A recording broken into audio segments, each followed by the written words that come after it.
He caught us with our eyes closed. Charleston church shooting, AKA the Charleston Church Massacre. The Emmanuel African Methodist Episcopal Church was assaulted by one white shooter in Charleston, South Carolina.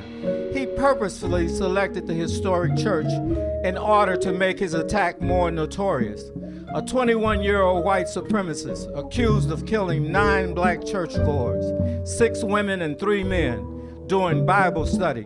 He caught us with our eyes closed. Only 21? Seems like he would have needed many more years to fester that level of hate. When I think of it, I would say he was at least 50 years older, his young face holding that much hate. He stood up, said he was there to shoot black people. He caught us with our eyes closed, killing 9 black churchgoers on June 17, 2015, the Emmanuel AME Church in Charleston. The story is still developing.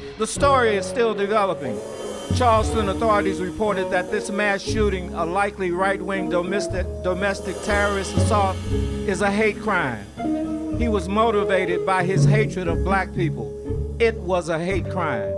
He was looking for payback for acts that he thought blacks had committed against whites. I want my country back.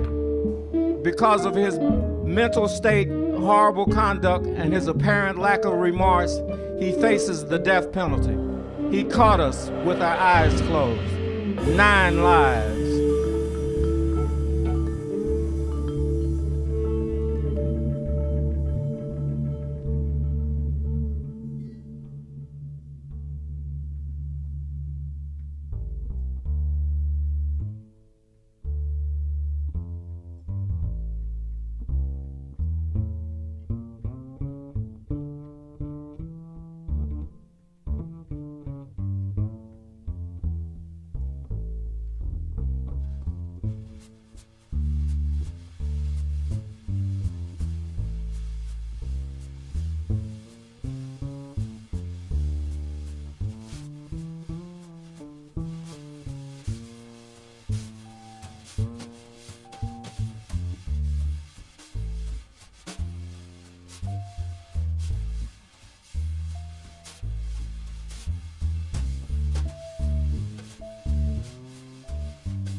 July 9, 2015, Associated Press.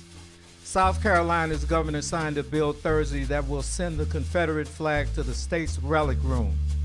The decision was made more than 50 years after the rebel banner began flying at the courthouse in Columbia to protest the civil rights movement. Governor Nikki Haley praised lawmakers for realizing that the long celebrated symbol is too painful to keep promoting. The Confederate flag is coming off the grounds of the South Carolina State House. Haley said, "We will bring it down with dignity, and we will make sure it's stored in its rightful place." State lawmakers were prompted to remove the flag by the recent killing of 9 African Americans at a church Bible study in Charleston. Haley said after signing the bill into law, "These 9 pins are going to the families of the Emmanuel 9.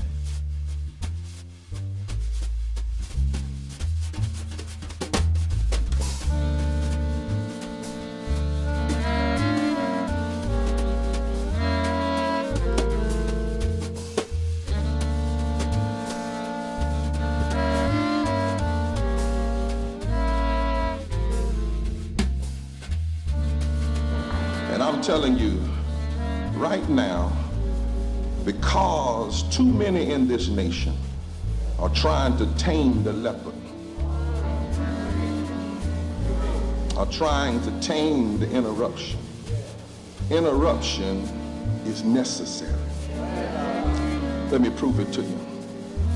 Interruption is necessary when 9 black deaths may get you a flag, Lord, and 9 pins. But it will not get you 1 pin to sign Medicaid expansion.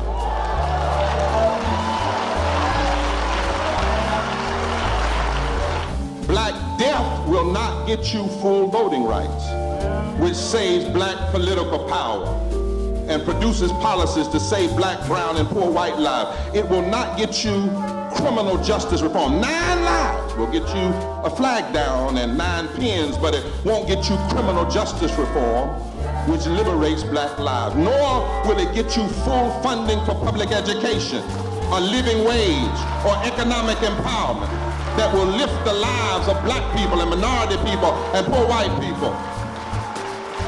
9 lives dead, assassinated, murdered will get you a flag down and a pen, but it won't get you gun reform. Somebody better interrupt, and we better be careful what we celebrate.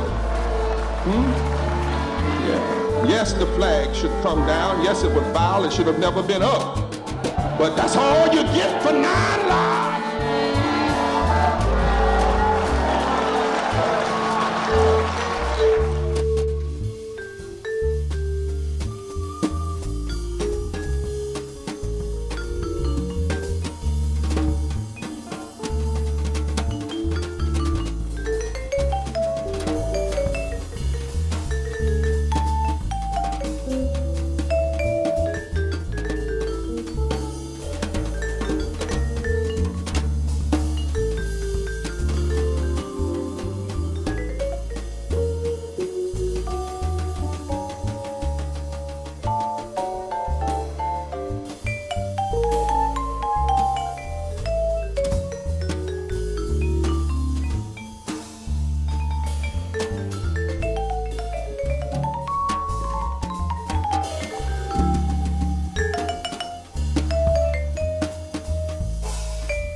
Somebody better interrupt.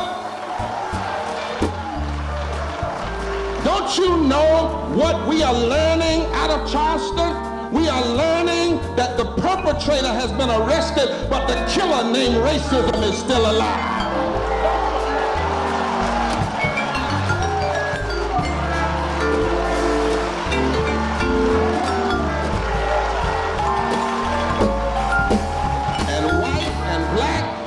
And Latino people who believe in justice, we cannot allow this narrative to go unchallenged. And that narrative is only black death matters if you respond to it the way we tell you to respond. You can't cry, you can't mourn. In fact, we're going to even misinterpret your forgiveness. Because that forgiveness that those families did was not some kind of cheap grace, as Bonhoeffer would say. That was not the forgiveness to say, oh, everything is wrong. That forgiveness was prophetic resistance. In other words, those families said, we're going to forgive Ruth because we recognize it's not Ruth alone that caused the climate that created the death in the first place.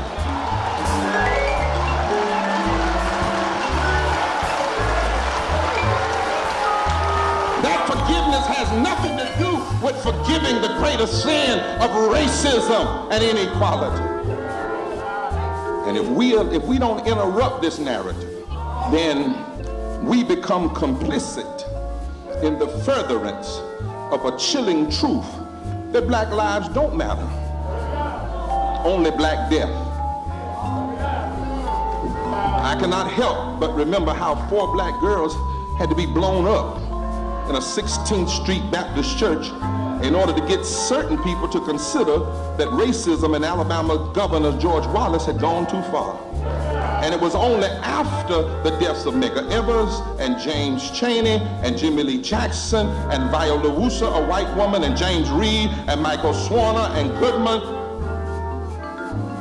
who all were white, that we got voting rights legislation. When white people with black liberation in their heart died. But at least in the past, this is at least in those cases, the movement set the benchmark for the policy changes that we wanted.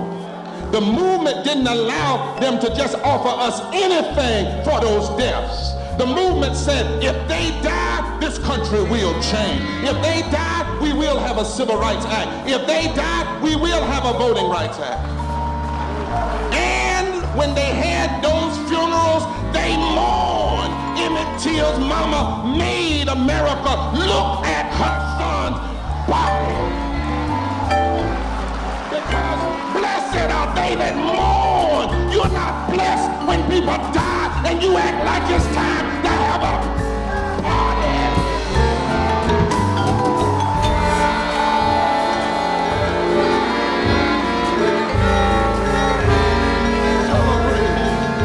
Coming down of a flag when you live in a state where the flag is not up, but racism is alive and well.